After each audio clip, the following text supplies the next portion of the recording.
नमस्कार, मैं अतुल प्रताप सिंह आप सभी का हार्दिक स्वागत करता हूं हमारे आईवीआई पॉडकास्ट श्रृंखला में। और आज हम आपके समक्ष बहुत ही महत्वपूर्ण विषय लेकर के आए हैं। आज हम बात करने वाले हैं ब्रुसेलोसिस के बारे में और हमारे आज के एक्सपर्ट हैं डॉक्टर बबलू कुमार सर। आप डिवीजन ऑफ बायोलॉजिकल प्रोडक्ट में प्रधान वैज्ञानिक के रूप में कार्यरत हैं तथा आप 13 वर्षों से ब्रुसेला डायग्नोस्टिक और वैक्सीन डेवलपमेंट पे रिसर्च कर रहे हैं। सर, आपका हार्दिक स्वागत है। धन्यवाद डॉक्टर अतुल। सर, ब्रुसेलोसिस एक ऐसी बीमारी है जिसको भारत में एंडेमिक माना जाता है। इसके बावजूद भी आम जनता को इसके बारे में सही जानकारी नहीं होती, जितनी अवेयरनेस होनी चाहिए उतनी नहीं होती। तो सर, अगर आप बहुत ही सरल शब्दों में बता पाएं कि ब्रुसेलोसिस क्या होता है। ब्रुसेलोसिस पशुओं में होने वाली एक बहुत ही महत्वपूर्ण बीमारी है जिससे कि हमारे डेयरी इंडस्ट्री को बहुत आर्थिक नुकसान का सामना करना पड़ता है। ब्रुसेलोसिस ये रोग एक जीवाणुजनित बैक्टीरिया से होने वाली एक बहुत महत्वपूर्ण बीमारी है जिसमें कि बहुत सारे ब्रुसेला के प्रजाति इन्वॉल्व होते हैं और ये बहुत सारे जानवरों में होने वाले एक बीमारी है। तो इससे मुख्यतः प्रजनन की हानि होती है। जानवरों में प्रजनन का बहुत नुकसान होता है और ये मेल और फीमेल दोनों में ही होती है। और सबसे महत्वपूर्ण बात है कि एक पशुजन्य रोग है जिसको हम जेनेटिक डिजीज भी कहते हैं। तो पशुओं से होने वाले इंसानों में एक बहुत महत्वपूर्ण बीमारी है जिससे कि पूरी दुनिया निजात पाने की कोशिश में लगी है। और जहाँ तक कि पशुजन्य रोग की बात है तो पशुजन्य रोग में की श्रेणी में एक सबसे टॉप नंबर पे ये बीमारी आती है। इसलिए इस बीमारी के बारे में उचित जानकारी होना अति आवश्यक है। सर, ब्रुसेलोसिस से प्रभावित होने वाले कौन से विभिन्न प्रकार के पशु हैं? क्या किसी स्पेशल टाइप के एनिमल में ये ज़्यादा देखने को मिलता है? ब्रुसेलोसिस विभिन्न पशु जातियों में होने वाला एक ऐसा बीमारी है जो मुख्यतया गोवंशीय पशु, कुत्ते, सुअर, कैमल, ऊंट और बहुत सारे और ऐसे जानवर हैं जिसमें कि भेड़, बकरियां आदि बहुत सारी प्रजातियां ऐसी जानवरों के हैं जिसमें कि ब्रुसेलोसिस बीमारियां होती है। और इसमें सबसे एक इम्पॉर्टेंट बात जानने वाली ये है कि जो विभिन्न प्रजाति बैक्टीरिया के हैं वो अलग अलग पशुओं में बीमारी करती है। सर, आपने बताया कि ब्रुसेला जो जीवाणु है वो लगभग हर प्रकार के पशु को प्रभावित करता है और ब्रुसेला के अलग प्रजाति हैं जो अलग पशुओं को प्रभावित करते हैं। सर, इसके बारे में थोड़ा डिटेल में और वर्णन करें। ब्रुसेला के बहुत सारी प्रजातियां हैं जो भिन्न भिन्न पशुओं में बीमारी करते हैं। इसमें सबसे महत्वपूर्ण ब्रुसेला एबॉर्टस जीवाणु जो गोवंशीय पशुओं में बीमारियां करती है। उसी तरह से ब्रुसेला मेलिटेंसिस एक ऐसी ब्रुसेला की प्रजाति है जो भेड़ और बकरियों में बीमारी करती है। ब्रुसेला स्विस सुअरों में बीमारी करती है। ब्रुसेला कैनिस जो हमारे कुत्तों में बीमारी करती है। हालांकि ब्रुसेला के बहुत प्रजाति हैं लेकिन ये 4 प्रमुख प्रजातियां जो अलग अलग जानवरों में बीमारियां पैदा करती है। लेकिन ये जानकर आपको हैरानी होगी कि ब्रुसेला एबॉर्टस जो मुख्यतः गोवंशीय पशुओं का जीवाणु, लेकिन ये इंसानों को भी प्रभावित कर सकता है, सुअरों में भी पाया जाता है। उसी प्रकार से ब्रुसेला स्विस का अगर हम बात करें वो प्राइमरीली तो सुअरों को बीमारी करती है लेकिन इसका प्रेजेंस कैटल में भी हो सकता है, भेड़ बकरियों में भी पाई जा सकती है। उसी तरह भेड़ बकरियों में पाए जाने वाले ब्रुसेला मेलिटेंसिस ये गोवंशीय पशुओं में भी पाया जा सकता है। और ये सारे जितने ब्रुसेला के प्रजाति हैं ये सारे ह्यूमन में बीमारी तो करते ही करते हैं। जितने भी ब्रुसेला के जीवाणुओं का वर्णन किया, क्या उन सभी में जूनोटिक पोटेंशियल है? हालांकि बहुत सारे ब्रुसेला की प्रजातियां भिन्न भिन्न पशुओं में बीमारी करती है, लेकिन जब हम पशुजन और जेनेटिक डिजीज की बात करते हैं तो जो सबसे महत्वपूर्ण प्रजाति ब्रुसेला की है वो ब्रुसेला एबॉर्टस, ब्रुसेला मेलिटेंसिस, ब्रुसेला कैनिस और ब्रुसेला स्विस का नाम आता है। इसमें ह्यूमन में बीमारी करने की क्षमता के आधार पर ब्रुसेला मेलिटेंसिस सबसे खतरनाक प्रजाति जीवाणु है जो ह्यूमन में बीमारी करती है। उसके बाद ब्रुसेला एबॉर्टस, ब्रुसेला स्विस और ब्रुसेला कैनिस का नाम आता है। सर, ब्रुसेलोसिस जो बीमारी है क्या यह एक प्रकार की संक्रामक बीमारी है और इसका संचरण पशुओं में कैसे होता है? सर, बिल्कुल सही। एक संचरण की क्षमता इस रोग में बहुत ही ज़्यादा है और पशुओं में ये बीमारी प्रमुखतया प्रजनन की क्षमता को लॉस करता है और एबॉर्शंस जो इसके सबसे महत्वपूर्ण निशानी है। तो एबॉर्शन के समय होने वाले जितने भी स्राव हैं वो इसके जो स्प्रेड के सबसे इम्पोर्टेंट सोर्स हैं। तो संचरण के जब एबॉर्शन होने के समय जो जो योनि का स्राव होता है, जो भ्रूण होती है, उसको जंगली जानवर द्वारा या कुत्तों द्वारा इधर-उधर फैलाया जा सकता है। वो अगर भोजन के स्रोत में किसी तरीके से भोजन के रूप में लिया जाता है, तो वो सबसे महत्वपूर्ण स्रोत है इसके स्प्रेड का।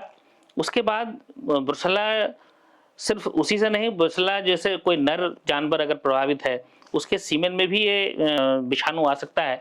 तो जब आर्टिफिशियल इंसेमिनेशन करते हैं जानवरों का, तो उस वीर्य द्वारा भी इसका संचरण हो सकता है। तीसरा सबसे महत्वपूर्ण सोर्स और है कि अगर कोई इंटैक्ट स्किन कहीं ब्रोकन स्किन से भी इस बीमारी की ट्रांसमिशन हो सकती है।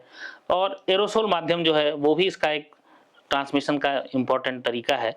तो ये विभिन्न तरीका है जो जानवरों में इसके संचरण होने के जो तरीके हैं, इससे संचरित होता है ये रोग।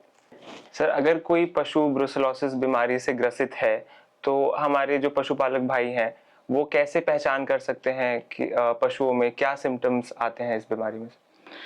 इस बीमारी के सबसे महत्वपूर्ण जो लक्षण है वो एबॉर्शन है।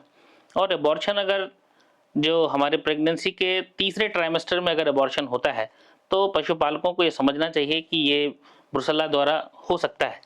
और इसके सबसे महत्वपूर्ण बात जानने वाली ये है कि जो भी गोवंशीय पशु हैं, वो जीवन काल में एक ही बार एबॉर्शन होती है।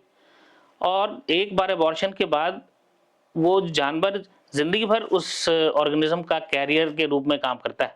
तो जब भी अगली बार से प्रेगनेंसी अगर होती है, तो प्रेगनेंसी के अंतिम दौरान टर्म के दौरान में उसमें जानवर जो हमारे जीवाणु हैं, उसको किसी न किसी तरीके से अपने इसमें शेड करते हैं और जो उसके संचरण का एक महत्वपूर्ण स्रोत हो सकता है।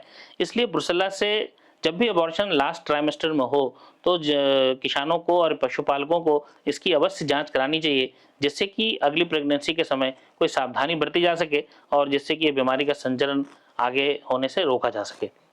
जी सर, आपने बताया कि अगर अबॉर्शन नहीं हो रहा है, इसका मतलब ये नहीं कि ब्रुसेलोसिस नहीं होगा। बिल्कुल। और कभी भी अननेचुरल अबॉर्शन हो तो आपको जरूर सतर्क रहना चाहिए। हाँ, जिंदगी काल में जैसा हमने बताया कि पूरे जीवन काल में गोवंशीय पशुओं में एक ही बार अबॉर्शन होती है और उसके बाद वो जानवर उसका कैरियर के रूप में काम करता है। तो इसलिए जब भी अबॉर्शन किसी जानवर में हुई है और थर्ड ट्राइमेस्टर में, तो उसको अवश्य जांच कराना जरूरी होता है, जिससे कि हम अगली बार प्रेगनेंसी के दौरान उसको हम एक उचित मात्रा में सावधानी बरत सकें कि इस जानवर से भी जो विषाणु हैं वो शेड हो सकते हैं और उससे बीमारी का फैलाव हो सकता है। सर, ये बहुत ही महत्वपूर्ण सिम्टम साइन बताया आपने। और सर, आपने बहुत संक्षिप्त में बात किया इसके ज़ूनोटिक पोटेंशियल के बारे में। तो जानवरों से ह्यूमंस में, मनुष्यों में इसका संचरण किस प्रकार होता है? जानवरों से मनुष्य में इसके संचरण के मुख्य स्रोत जो खाद्य पदार्थ हैं, क्योंकि ये ब्रुसेल्ला एक ऐसा जीवाणु है जो मिल्क में भी शेड होता है। तो हम जब कभी अनपास्चराइज्ड मिल्क या उस डेयरी प्रोडक्ट जो अनपास्चराइज्ड मिल्क से बनी हुई है, तो ह्यूमन में, इंसानों में जाने के लिए सबसे मुख्य स्रोत यही पदार्थ हैं जिससे कि वो जा सकता है। लेकिन जो लेबोरेटरी वर्कर्स इसमें काम कर रहे हैं, वो सबसे ज़्यादा इसके लिए एक्सपोजर इससे विषाणु से होता है। तो वो जो लेबोरेटरी में काम करने वाले लोग इसके लिए सबसे ज़्यादा संभावित होते हैं। और तीसरा सबसे महत्वपूर्ण स्रोत है जो फील्ड में काम करने वाले वेटरनरी डॉक्टर हैं या जो भी उस तरह के जानवरों को हैंडल करते हैं, तो एनिमल हैंडलर्स को इस बीमारी को होने की सबसे ज़्यादा संभावना होती है। सर, आपने एक बात कही अनपास्चराइज्ड मिल्क की, तो उसको आम भाषा में हम कहें तो कच्चा दूध भी बोल सकते हैं। तो कच्चे दूध से ब्रुसेलोसिस का संक्रमण हो सकता है, तो इसके लिए आपको हमेशा सतर्क रहना चाहिए। सर, अगर कोई मानव, कोई मनुष्य ब्रुसेलोसिस से ग्रसित है, तो उसमें किस प्रकार के सिम्टम्स देखने को मिलते हैं? जैसा कि हमने आपको बताया कि ब्रुसेल्ला मेलिटेंसिस मनुष्यों में होने वाला सबसे खतरनाक जीवाणु है ब्रुसेल्ला के बीच में। तो ब्रुसेल्ला मेलिटेंसिस से होने वाली बीमारियों या ब्रुसेल्ला अबॉर्टस से होने वाली बीमारियों में सबसे महत्वपूर्ण लक्षण जो होता है वो बार-बार बुखार आना। और हल्के बुखार, बहुत तेज बुखार भी नहीं होती, हल्का बुखार आना, शरीर में दर्द। और ये बुखार बार-बार आता है, 2-3 दिन के दौरान रहता है, फिर चला जाता है, फिर बार-बार आता है। और ब्रुसेल्ला मेलिटेंसिस से होने वाले इस बीमारी को हम अंडोलेंट फीवर भी कहते हैं। और जो गांठों में दर्द होता है, रात में पसीना आना और बहुत थकावट महसूस होना, ये कुछ प्रमुख लक्षण हैं इस बीमारी के। सर, ब्रुसेलोसिस के निदान के लिए हमारे पास क्या अलग अलग भिन्न डायग्नोस्टिक टेक्निक्स अवेलेबल हैं? किसी भी बीमारी को कंट्रोल करने के लिए उसके नैदानिक जो तीव्र गति से कोई नैदानिक उसके बीमारी का पता कर सके, इसका जानकारी होना बहुत अति आवश्यक है। हालांकि World Organisation of Animal Health ने जो सबसे जो प्रेस्क्राइब टेस्ट हैं उसके द्वारा वो जो इस जीवाणु का क्लिनिकल सैंपल से आइसोलेट करके पता करना, ये सबसे महत्वपूर्ण टेस्ट और कन्फर्मेटरी टेस्ट माना जाता है। लेकिन जीवाणु का अलगाव करना क्लिनिकल सैंपल से, ये क्योंकि ऑर्गेनिज्म जो हमारे जीवाणु है बायोसेफ्टी लेवल 3 के जीवाणु है, तो इसको हैंडलिंग करने में वैसी जैव सुरक्षा की आवश्यकता पड़ती है, तो हमेशा ये टेस्ट बहुत प्रैक्टिकल नहीं हो पाता है। तो इसलिए सीरम में इस बीमारी का पता लगाया जाने वाला टेस्ट ज़्यादा प्रैक्टिकल माना जाता है। तो इसमें बहुत सारे सीरम में टेस्ट करने वाले जो कि सीरम में एंटीबॉडी पता करते हैं, ऐसे हमारे पास बहुत डायग्नोस्टिक टेस्ट हैं जिससे कि ब्रुसेल्ला की जांच की जाती है, जिसमें 3 बहुत महत्वपूर्ण टेस्ट हैं: मिल्क-रिंग टेस्ट, रोज बंगाल प्लेट टेस्ट और सीरम टी एग्लूटिनेशन टेस्ट। प्राचीन काल से इस टेस्ट का यूज़ किया जाता रहा है। तो जब भी हम हर्ड की बात करते हैं, तो किसी भी हर्ड में मान लिया बहुत ज़्यादा नंबर ऑफ एनिमल्स होते हैं, तो उसमें हर जानवर की स्क्रीनिंग करना बहुत मुश्किल होता है। तो हमें उस हर्ड में जो उसका पूल सैंपल मिल्क का होता है, उसको लेकर के हम मिल्क रिंग टेस्ट लगाते हैं।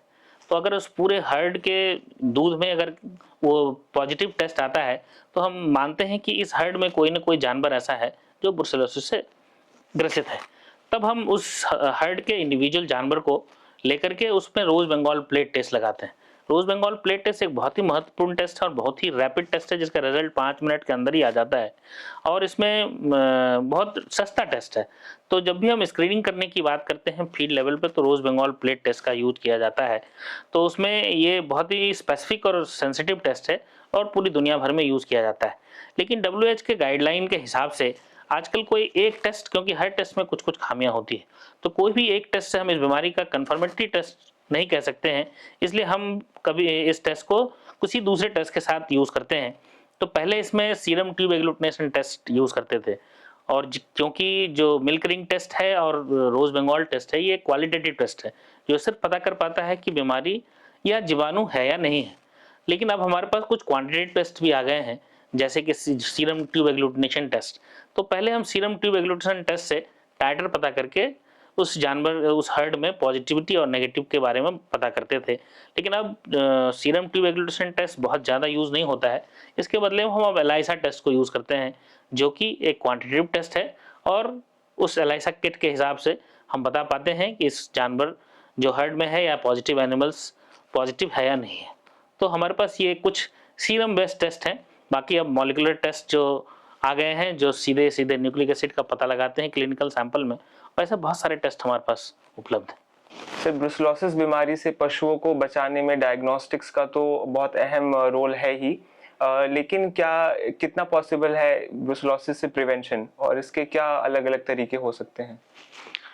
क्योंकि ब्रुसेलोसिस बीमारी के लिए कोई इफेक्टिव ट्रीटमेंट नहीं है जानवर के लिए, इसलिए प्रिवेंशन इसका सबसे उत्तम तरीका है। और ब्रुसेलोसिस डिजीज़ के प्रिवेंशन के लिए इसके बहुत तरह के अप्रोच अपनाए जाने जरूरी होते हैं। सबसे प्राथमिक अप्रोच है कि वैक्सीनेशन करना सबसे ज़्यादा जरूरी होता है इस बीमारी से बचाने के लिए। लेकिन वैक्सीनेशन आप हम सारे, क्योंकि जो वैक्सीन हमारे पास उपलब्ध है उससे पूरे हर्ड की वैक्सीनेशन हम नहीं कर पाते हैं, इसलिए टेस्टिंग सबसे इम्पॉर्टेंट तरीका है। जब भी किसी हर्ड में ब्रुसेल्ला को कंट्रोल करना होता है, तो उस जो अफेक्टेड जानवर की पहचान करना और उस जानवर को पहचान कर उसको हमें मेन हर्ड से अलग करना सबसे महत्वपूर्ण तरीका है जो इस बीमारी से हमें बचा सकता है। दुनिया ने आज तक ब्रुसेलोसिस जब जहाँ भी कंट्रोल किया, वहाँ पे टेस्ट एंड स्लॉटर, मतलब टेस्ट करके जो भी पॉजिटिव जानवर थे कंट्रोल पाया, इस बीमारी से कंट्रोल पाया जा सका है। लेकिन हमारे देश में टेस्ट एंड स्लॉटर प्रैक्टिकल नहीं है, तो हमारे देश में टेस्ट एंड सेग्रीगेशन का उपाय अपनाया जाता है कि जो भी पॉजिटिव जानवर हमारे होते हैं, हमारे पास जो अभी आपने जांच बताया, जो भी स्क्रीनिंग टेस्ट है, उस स्क्रीनिंग टेस्ट से हम पॉजिटिव जानवरों का पता कर मुख्य हर्ड से हमें उसको अलग करना एक दूसरा तरीका है, जिससे कि प्रिवेंशन का इसको बीमारी को प्रिवेंट किया जा सकता है।